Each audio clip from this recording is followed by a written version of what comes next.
poser une présentation à deux voix. D'un côté, le témoignage d'une cadre de proximité, c'est-à-dire de l'encadrement dans son travail au quotidien et dans sa fonction clinique, et de l'autre, des points de réflexion théorique et clinique sur le cadre institutionnel, en espérant qu'entre alors en résonance, pour vous, cadre et encadrement. L'action institutionnelle, écrivait Azoulay, ne peut être réduite à une dynamique de groupe qui contiendrait en elle-même une vertu résolutive. Dans l'institution, il existe en permanence plusieurs niveaux d'interaction, individuels, dyadiques ou groupaux. De même, le cadre institutionnel, objet de cette présentation, ne peut se réduire aux professionnels du cadre dans une institution, ceux que nous nommerons volontairement l'encadrement. Le cadre institutionnel dépasse ainsi la logique gestionnaire. Il est son préalable, le contexte dans lequel elle s'inscrit. C'est somme toute le cadre dans lequel l'institution évolue, son histoire, ses missions, ses valeurs, ses subsides. Si dans l'approche thérapeutique spécifique des adolescents autistes ou psychotiques de l'hôpital de jour que nous accueillons dans l'hôpital de jour où je travaille, il y a un sens à faire fréquemment auprès d'eux un pont sémantique entre le cadre institutionnel et l'encadrement, c'est certainement pour leur permettre dans un premier temps des soins de se représenter sensoriellement le cadre, sa butée, ses frontières, espérant ainsi limiter son abstraction pour rendre son introjection plus aisée. Le cadre institutionnel, s'il souhaite pourvoir aux besoins de contenance de nos patients, doit en premier lieu être incarné, personnifiable. Au quotidien, dans de nombreuses institutions, ce pont sémantique cadre-encadrement s'opère sous la forme de « remettre le cadre ». Expression fort connue, exigée auprès de l'encadrement, les médecins ou le cadre de proximité, pour reprendre tel ou tel comportement perçu comme transgressif des règles du cadre institutionnel. Le terme de cadre a d'abord été conceptualisé par le psychanalyste argentin Bleger par rapport au cadre psychanalytique, et il a lui-même proposé d'en étendre le concept. Ainsi, il donne au cadre institutionnel une définition reprisée ensuite par Accamier. Le cadre est constitué par un ensemble d'invariants concrets. L'espace et ses aménagements, l'organisation du temps, les rituels d'arrivée et de départ, les gestions d'équipe, le management, les sous, le règlement intérieur. Mais il est aussi constitué d'éléments moins palpables. Les cadres internes des soignants, leurs repères théoriques, les objectifs soignants de l'institution, le fonctionnement des dispositifs thérapeutiques en son sein. Le cadre institutionnel n'est pas seulement fait d'espace, il est avant tout fait de personnes, notait Accamier. Le cadre analytique classique, tel que décrit par Bleger, trouve plusieurs limites dans sa reproduction institutionnelle. Accamier y préférait d'ailleurs le terme de transposition. On transpose, depuis le cadre analytique classique, un cadre à l'institution. En effet, comment appliquer un cadre dans un organisme de soins où la fluidité et l'hétérogénéité sont si grandes? Ainsi, les obstacles à sa définition sont multiples. Le nombre de patients, leur présence parfois partielle sur la semaine, leurs troubles psychiatriques et leurs conséquences sur leur cadre interne. Quand en parallèle, les soignants, leur nombre, leurs expériences, leurs références théoriques, leurs cadres internes sont autant de facteurs influençant quotidiennement le cadre institutionnel. En déduire alors peut-être que le caractère fondamental de tout cadre institutionnel est son adaptabilité. Cette souplesse nécessaire ne doit cependant pas être un laisser-faire, une forme de négligence produisant la crainte de l'abandon. Le travail d'encadrement, celui du cadre des proximités, et d'assurer avant tout la coordination, l'articulation et le lien au sein du service de soins. Cela se situe au centre des différents circuits d'information et de coopération. Parfois, il faut trouver des compromis, faire justement preuve de souplesse, afin de dépasser certaines contradictions administratives ou de gestion non anticipées. Cette démarche pertinente ne laisse souvent pas de traces, car ce travail se compose d'actes difficilement repérables par les autres professionnels. Mon statut d'encadrement intermédiaire me positionne d'emblée dans une situation de proximité avec l'équipe soignante, médicale et administrative. Puis, je suis dans la même situation vis-à-vis des patients et de leurs familles, Cela renforce le rôle des coordinations et des médiations du cadre de proximité. Un certain nombre de règles s'appliquent dans l'institution afin d'assurer stabilité et continuité. Règles et processus, proposait Racamier. Par syllogisme, nous pourrions déplier la suite de sa pensée ainsi. Sans règles, pas de processus. Sans processus, pas de soins. Ainsi, sans règles, pas de soins. Si à l'inverse, il y a trop de rigueur, un manque de souplesse, le processus est également mis en danger par l'instauration d'un surmoi archaïque. Les règles du cadre ont pour mission d'assurer l'émergence, l'accompagnement et la stabilité des processus psychiques de patients en grande difficulté pour mentaliser et se voir fonctionner, pour lesquels la mise en acte ou le repli sont des expressions fréquentes de leurs angoisses. En miroir, la cohérence, la continuité et la stabilité du cadre sont donc des axes thérapeutiques incontournables pour médier les soins, et nous y reviendrons, mais aussi soutenir les soignants dans leurs interventions. Cette souplesse et cette rigueur, ce que Racamier nommait une ambiguïté nécessaire de tout organisme de soins, prendrait son illustration dans le vécu du rôle de pivot de Madame Lassalle. La gestion du quotidien entraîne une importante désorganisation de la fonction d'encadrement. De fait, l'activité du cadre de proximité, pivot du service, est sans cesse interrompue par des demandes, des sollicitations différentes.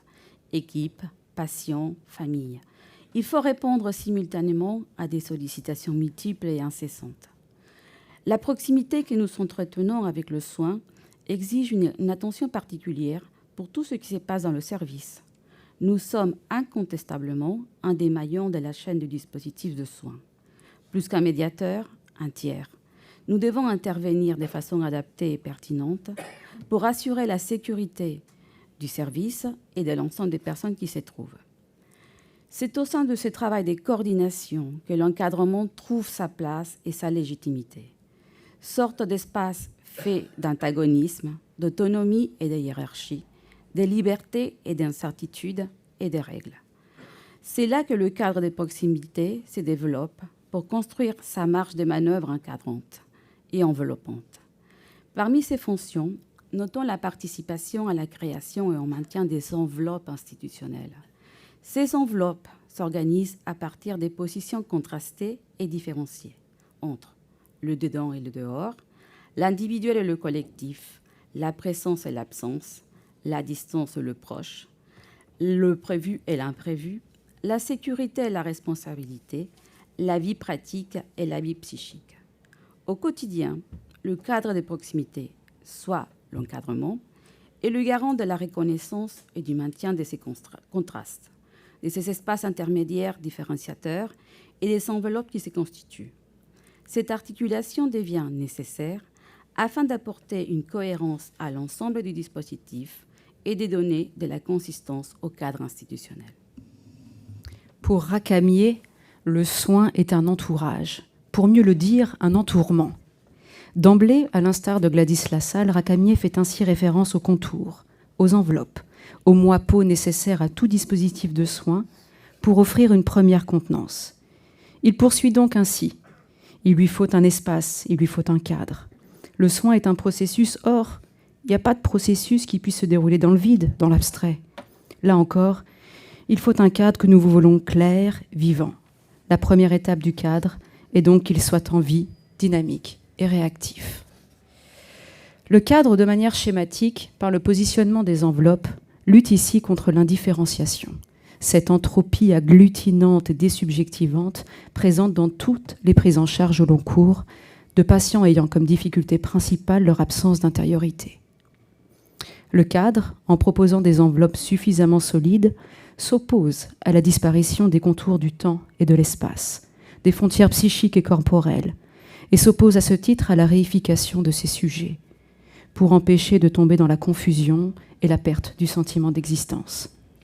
Au fond, le cadre institutionnel s'apparente à un métacadre, conglomérat harmonieux des cadres de tous les dispositifs au sein d'une institution. À l'hôpital Le Jour, nous proposons ainsi une trentaine de dispositifs de groupes thérapeutiques et de temps de classe.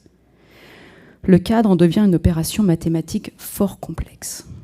loin d'être la simple addition de ces espaces-temps et de ces multiples cadres externes ou internes, il n'en est pas non plus la version dérivée.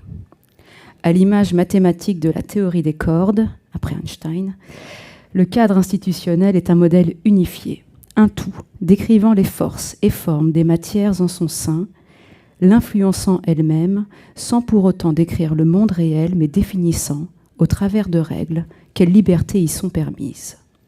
Cet emboîtement de cadres organise des feuillets suffisamment denses pour contenir ce qui bout en dedans ou inquiète en dehors, et suffisamment poreux pour y laisser émerger de nouvelles potentialités. Le cadre doit ainsi permettre la créativité. Dans l'accompagnement des adolescents autistes ou psychotiques que nous suivons, l'enjeu de l'intériorité ne peut pas être ignoré. Ainsi, le cadre institutionnel doit participer à faire advenir leur plurisensorialité, offrir alors une contenance pour suppléer aux organisations tridimensionnelles défaillantes. Afin d'illustrer cela, je vais vous présenter et expliciter une vignette. On l'avons nommée des... Il faut que tu parles plus fort ou dans le micro. Et les attaques des murs de l'institution. En 2012, des travaux de rénovation des locaux de l'hôpital de jour ont eu lieu. Certains d'entre vous se rappellent très bien de ça. Ce projet s'est déroulé sur 9 mois. Il fut précédé par un travail d'échange et de réflexion avec l'équipe soignante autour de la réorganisation du dispositif de soins. Ce projet architectural nous a demandé de revoir notre organisation. Il a été source de beaucoup de créativité initiée par l'équipe soignante. Nous nous sommes posé la question suivante. Comment maintenir notre dispositif dans des locaux provisoires et comment accompagner nos patients dans la traversée de ce bouleversant chantier? Pour ces patients, la question de l'immuabilité vient organiser le système relationnel. Ces travaux venaient bouleverser le quotidien. D est un jeune homme autiste, dit atypique, de par sa clinique. Sa prise en charge au sein de l'hôpital de jour a été longue et souvent, il nous a mis à rude épreuve. Cette prise en charge a été toujours marquée par des moments de forte agitation et par des attaques récurrentes des murs, et cela sous différentes formes. Régulièrement, D est repris par son médecin référent. Nous essayons de lui faire comprendre qu'il ne peut pas détruire les locaux de l'hôpital de jour. Bien entendu, cela ne peut pas faire trace dans sa psyché. Cela est bien plus complexe. Quand bien même un espace interne existe, le cadre de nos patients y est souvent diffus, flou, fluctuant, infiltré par des éléments archaïques et leurs angoisses. Fréquemment, nous constatons des passages à l'acte sous forme d'expulsion des éléments schizoparanoïdes, entravant au passage de possibles introjections. Dans ces situations, le cadre institutionnel, par les espaces intermédiaires qu'il a pu créer, se propose alors, par la parole de son encadrement, comme un surmoi interdicteur et protecteur, mais également comme un moi auxiliaire et corporel. Il se met ainsi en soutien d'un travail élaboratif par sa fonction scopique et contenante. Cette élaboration vise en premier lieu le patient, mais il s'adresse parallèlement aux soignants. Ces derniers, dans leurs organisations névrotiques, doivent pouvoir solliciter le cadre comme un tiers lors de certaines situations cliniques, surtout disruptives. Ce mouvement de tiercéisation, initié depuis l'équipe, est alors source d'apprentissage pour nos patients. Ainsi, dans l'espoir de mouvements identificatoires, nous attendons le moment où un patient sera à même de solliciter directement l'encadrement dans certaines de ses difficultés afin d'éviter toute forme de rupture. Nous sommes ainsi au mois de novembre 2013. Depuis quelques mois, nous avons réintégré les locaux refaits de l'hôpital de jour. D traverse un moment de forte agitation. Il faut dire que son angoisse a été sûrement majorée compte tenu de tous les changements que nous avons connus. L'équipe soignante nous interpelle régulièrement.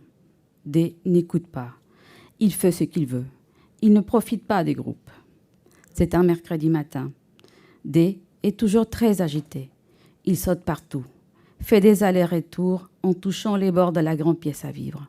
Il s'arrête devant la fenêtre, puis repart en courant de l'autre côté. C'est une grande pièce à vivre. Ça, on peut faire référence comme le lieu, désigné par Racamier, comme l'enveloppe et le noyau.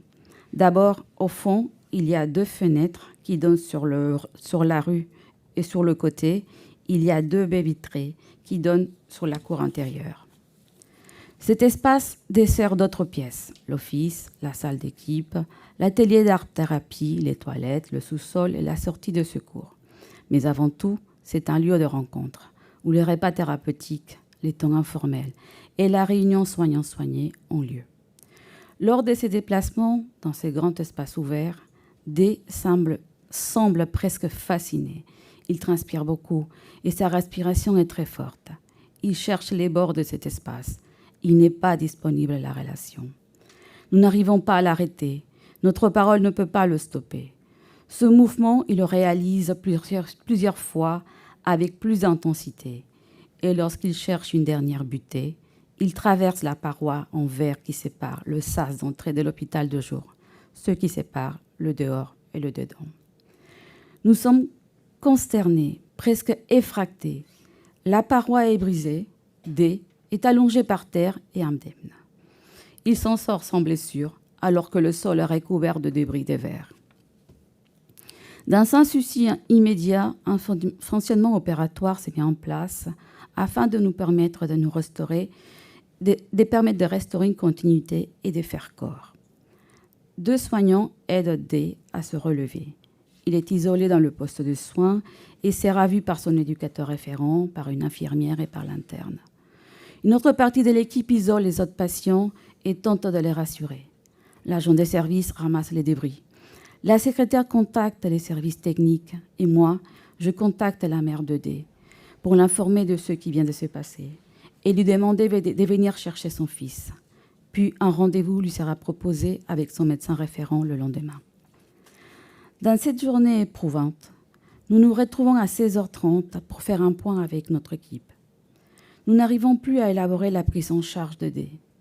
Les contre-attitudes manifestées par certains soignants devant ce que nous venons de vivre rend difficile la possibilité de penser l'angoisse ou la peur qu'ils peuvent ressentir. Les qualités contenantes du cadre thérapeutique semblaient entravées. Dans notre hôpital de jour, les temps de réunion institutionnelle, d'équipe et les réunions soignants-soignés sont l'occasion d'élaborer en groupe les processus dans lesquels se muent les patients, au travers de leurs investissements et de leurs contre-investissements. Il est souhaitable de rappeler qu'un travail institutionnel mérite de la patience, de l'humilité et de la persévérance. Les processus émergents peuvent être longs à identifier, tant les brouillages opérés par les pathologies de la désintrication pulsionnelle sont nombreux. Il ne s'agira pas de se référer à la pensée d'un seul soignant, mais d'accepter, sans chercher à les réduire ou les annuler, que des investissements de nature différente coexistent depuis un même patient, qu'une interprétation nous semblant valide à un instant T puisse être contredite par son voisin de réunion ou puisse trouver être rectifiée quelque temps plus tard par l'évolution même du patient. Le lendemain, après une transmission faisant transparaître le moi de l'équipe à son médecin, D est vu en entretien médical. Un allègement de son emploi du temps est proposé et son traitement médicamenteux est ajusté. Il sera aussi exclu quelques jours. Cette mise à distance était nécessaire pour repenser la façon dont nous allions à nouveau pouvoir l'accueillir. Lors de la réunion soignant-soigné du vendredi, nous reprenons l'incident. Le groupe des patients est silencieux, presque endormi. Une sorte de torpeur règne. Difficilement, un jeune patient va évoquer l'agitation de D et la façon dont la paroi a été colmatée en attendant l'arrivée d'un nouveau verre. Est-ce que le groupe de patients cherchait à nous protéger de notre impuissance devant les sagis d'aider? Puis, le mardi suivant, lors de la réunion d'équipe, nous évoquons D. Nous avons repensé ensemble notre fonctionnement soignant et l'enveloppe que nous constituons. Les murs de l'institution étaient mis à rude épreuve. Notre fonction contenante, au sens de Winnicott, c'est-à-dire celle qui assure une protection, faisait défaut. Face à cette situation, nous luttons pour tenir, pour ne pas être anéantis par les vécus internes de nos patients. Le travail avec les traitements d'adolescents aux troubles précoces du développement m'a appris que certains d'entre eux donnaient l'impression d'être désorientés, autant et proportionnellement dans leur espace interne que dans l'espace-temps réel. Ceci peut bien sûr refléter leurs défauts structurels d'organisation tridimensionnelle, où l'objet n'a pas de réelle profondeur, il ne peut alors rien contenir et le sujet non plus.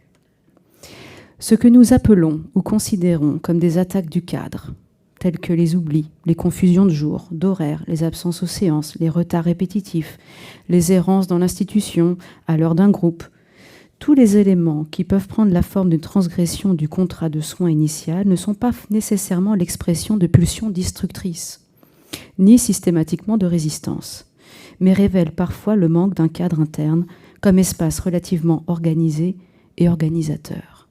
Toute interprétation doit donc partir de la connaissance du patient. Il en ira de même quand on parlera de ce patient en réunion d'équipe, de partir de la connaissance de sa clinique. Ainsi, au départ, alors que nous les connaissons encore peu, en accueillant ces jeunes, nous nous retrouvons souvent face à une aggravation de leurs troubles, à des manquements ou des véritables attaques du cadre, à des mouvements régressifs, répétitifs, qui sollicitent avec une rare violence le contre-transfert de l'équipe et risquent de mettre en difficulté l'ensemble du dispositif de soins et la qualité soignante. S'engage alors une sorte d'épreuve de force, où notre souci sera avant tout de tenir un cadre, en essayant de créer des espaces différenciateurs susceptibles d'accueillir ces mouvements et d'en permettre leur transformation, pour qu'un véritable processus s'engage. On pourrait parler d'une phase plus ou moins longue, pré-psychothérapique. Ce premier engagement que nous guettons est le reflet d'un début d'introjection. L'enjeu est grand, puisqu'il s'agit de l'avènement d'une proto-représentation, d'une possible pensée différenciée et décalée de soi. Les règles du cadre institutionnel étant elles-mêmes incluses dans le cadre de la société, cette ébauche d'introjection est un fil que nous souhaitons tisser avec l'adolescent, pour lui permettre d'intégrer la cité. Il y a donc à penser la cohérence des intrications de nos cadres avec ceux du dehors, de la loi, des coutumes, de la culture, des mœurs. La population accueillie à l'hôpital de jour pour adolescents est le plus souvent en situation des grandes dépendances, du fait de leur âge, entre 12 et 23 ans, de leur pathologie, de leur retard, et pour plus de la moitié, de leur impossibilité de suivre une scolarité à l'extérieur. L'hospitalisation induit ainsi une régression supplémentaire où sera utilisé le clivage comme mécanisme de défense par lequel l'institution devient un support des mécanismes projectifs et, dans cette mesure, indispensable à l'établissement d'un équilibre interne plus satisfaisant pour le patient. Tout changement du cadre peut ainsi être vécu dans l'entrave à des possibilités projectives des patients, se traduisant par des passages à l'acte explosifs ou de repli. Ainsi, à l'image de ces patients dont je vous parlais, lorsque l'hôpital de jour fut en travaux en 2012 et que nous avions pour habitude de circuler sur 2 voire 3 lieux par jour, la recrudescence des passages à l'acte fut notable. Certains soignants, d'une très grande fiabilité et finesse clinique, étaient épuisés et poussés à bout, allant jusqu'à interrompre les entretiens familiaux pour venir chercher le médecin pour émettre le cadre. La stabilité et la continuité du cadre institutionnel est donc intimement liée à la stabilité des états psychopathologiques de nos patients et, dans l'exemple, à la stabilité des équipes soignantes. Le turnover des équipes, les burn-out, ne sont-ils pas souvent des effets déguisés des cadres fragiles ou défaillants ? Le cadre est présent, de manière manifeste ou latente, en permanence. Il est un organe à la duplicité singulière, tout autant régalien que de réserve. Le double lien passivité-activité du cadre est essentiel à percevoir. L'élaboration se révèle ainsi indispensable pour éviter les excès de toute puissance ou le risque d'abandon. L'intérêt d'être à plusieurs, à tenir des fonctions d'encadrement, en devient alors indispensable. Et le rapport de confiance qui y opère est un gage d'élaboration. Véritable garde-fou dans les temps de crise, pour s'éviter de ne se référer, là encore, qu'à la pensée d'un seul. De même, Le holding des soignants à l'égard du cadre institutionnel est un point d'ancrage essentiel. La confiance entre l'encadrement et l'équipe n'est pas juste une affaire de bons mots, mais constitue au quotidien un garant de la permanence et de la pertinence du cadre. Le cadre institutionnel comporte une phase consciente, et nous l'avons évoqué au travers des règles et habitudes, ce que Bion a appelé la tâche primaire. Le cadre, qu'il soit analytique ou institutionnel, s'actualise pour les soignants comme pour les soignés par le dispositif, c'est-à-dire par sa dimension concrète. Par exemple, tous les ans, certains aspects de l'organisation des repas thérapeutiques va faire plusieurs allers-retours entre les réunions d'équipe qui ont lieu le mardi matin à l'hôpital le jour et la réunion soignants-soigneux qui a lieu le vendredi midi. Bon, il va y avoir 2, 3, 4 allers-retours, ce qui va nous permettre évidemment de pouvoir faire émerger au final quelque chose d'un peu plus clair, défini, mais qui sera réinterrogé autant de fois que nécessaire. Il en sera de même pour l'utilisation de la cour, l'organisation des temps de vacances, les temps informels, les séjours thérapeutiques, etc., etc., etc. Le cadre institutionnel doit ainsi permettre des temps de réunion suffisamment longs pour mettre en pensée ces points institutionnels. Cependant, les dimensions conscientes et inconscientes du cadre n'entrent parfois pas en synergie du fait de rationalisation, voire de formation réactionnelle, témoignant d'un désir inconscient contré par la censure explicite de l'encadrement, qui ne s'exprime alors que sous une forme inversée ou expulsée. Ainsi, on note que certains des patients, que je nomme moi des patients institutionnels, viennent se loger dans ces niches. Ils sont souvent, comme le fut pendant 10 ans ce patient D, dont Madame Lassalle vous a parlé, l'objet de cristallisation institutionnelle. À savoir que ce jeune avait des habitudes à table ou ailleurs, et que l'équipe voulait parfois refonder l'ensemble des dispositifs autour de ce jeune. Mais ces moments de refondation intervenaient spécifiquement dans des moments de tension institutionnelle qui étaient indépendantes de la clinique de ce patient. Le thème de cette journée reste continuité, discontinuité, transmission. Je crois que nous avons abordé les 2 premiers sujets. Reste à penser ensemble le 3e maillon, celui de la transmission. Roussillon a souligné que le cadre est porteur de l'histoire du dispositif, en particulier de son histoire refoulée, élément qui a son importance quant aux avatars de la fondation de l'institution. Il est vrai que dans notre esprit, et peut-être nous ne l'avons pas explicité, mais vous l'aurez compris, que la question de la continuité dans une institution de soins est assurée en premier lieu par le cadre. Allons donc du côté de la transmission. Et cela fera certainement écho avec la présentation ce matin de la réunion d'équipe avec Brigitte Bergman. La fondation même de l'institution et sa transmission restent un élément majeur d'influence du cadre institutionnel. L'hôpital Le Jour, où je suis médecin responsable, a été créé en 1963 et, selon l'expression de Jacques Angelergue, par sédimentation successive, ressemble à peu près vers 1969 à ce que nous en connaissons aujourd'hui. Certainement, il y a des changements géographiques, etc. Mais par exemple, la réunion du mardi a toujours lieu le mardi, depuis 1969. Voilà. Nous sommes donc historiquement loin de la fondation de l'hôpital de jour, alors cela a pour effet immédiat de ne pas connaître les détails et la violence de cette fondation, d'en être partiellement épargné par, je parle pour moi, trois générations de prédécesseurs, tout en étant malheureusement tenu dans une certaine forme d'ignorance. Chaque changement de l'encadrement, et davantage encore celui de médecin responsable, est un moment où savoir composer massivement avec les nombreux mouvements de déliaison et la pulsion de mort s'impose. Les fantasmes qui se déploient alors sont empreints des mythes oedipiens et de la violence fondamentale, où le filicide et le parricide sont des risques psychiques bien présents. Pierrat Aulagnier répond à ces risques meurtriers par un travail de pensée, un travail de civilisation, un travail d'historisation. Nombreuses crises institutionnelles trouveraient peut-être une explication si l'on s'intéressait davantage à cette dimension de l'historicité.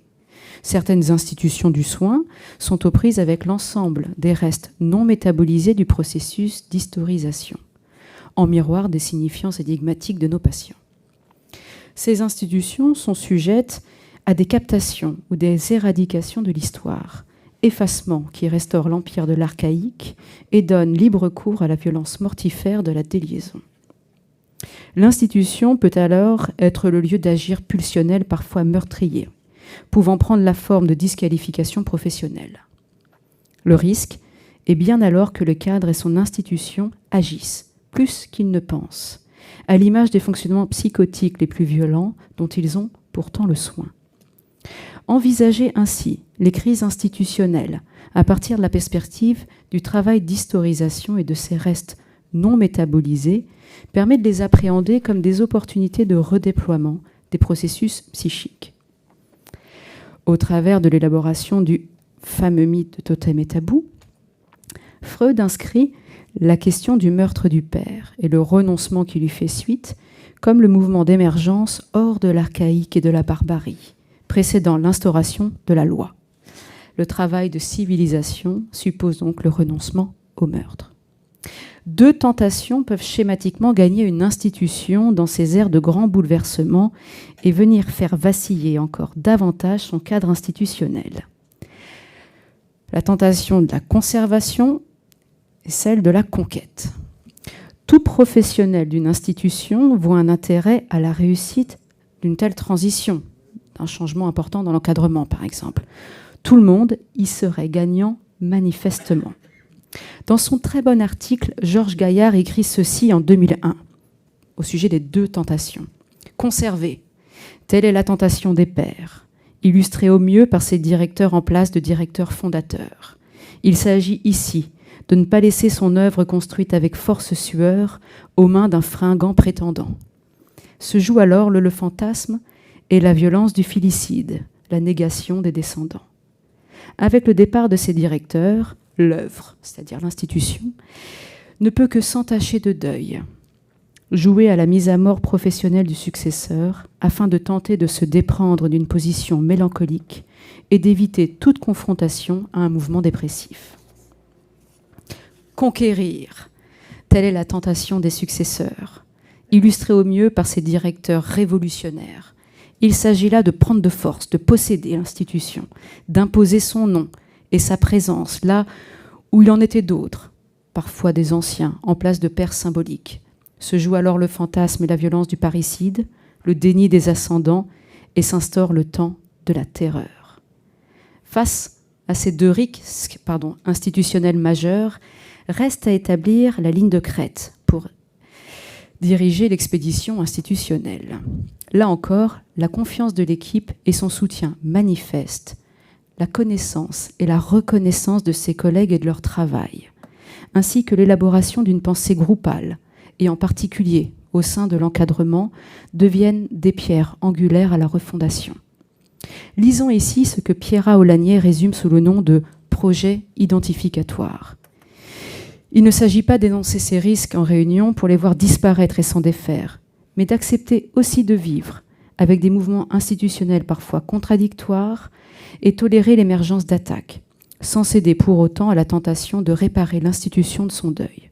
Je vais vous donner un exemple personnel vécu, et si des soignants de l'hôpital Maujour m'entendent, on pourra en discuter à la prochaine réunion du mardi.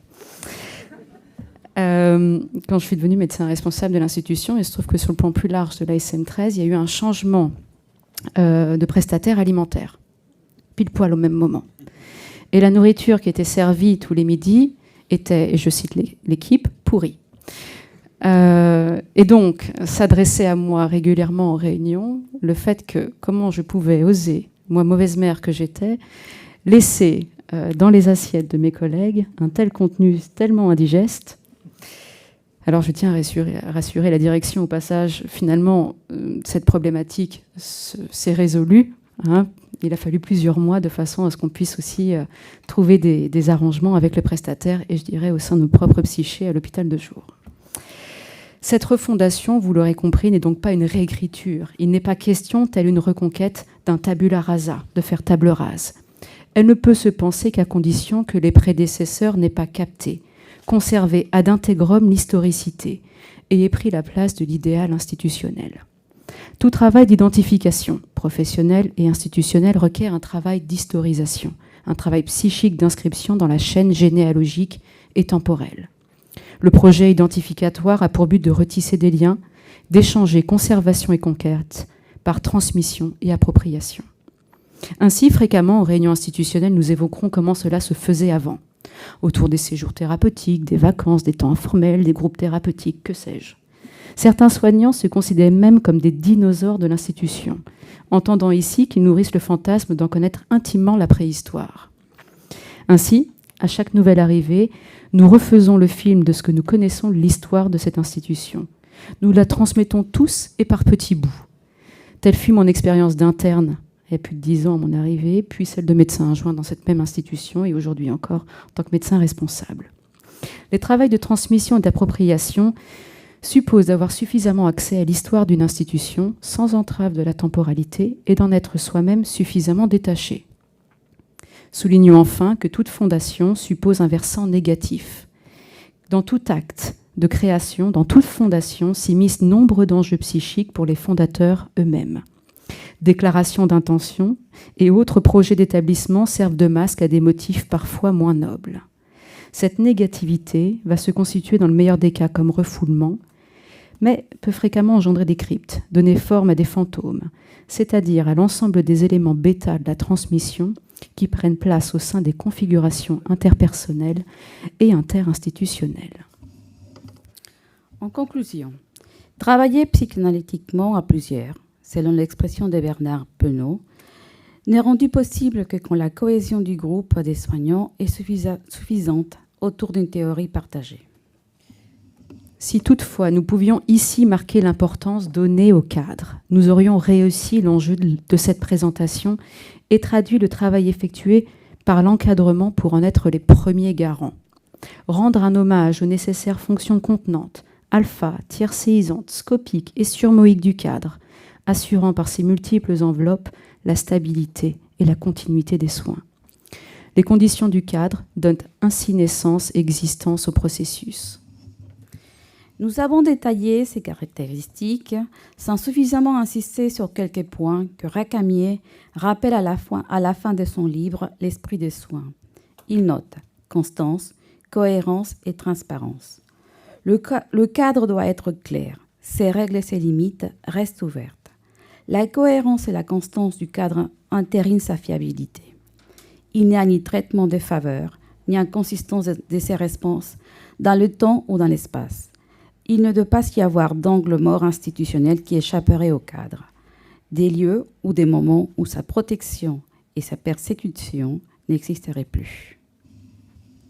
C'est ainsi que le cadre institutionnel tel qu'évoqué par Caes est celui qui étaye à travers le temps, à travers l'espace psychique groupal, du groupe des patients au groupe des soignants, passant par les divers et nombreux groupes thérapeutiques ayant parfois lieu simultanément.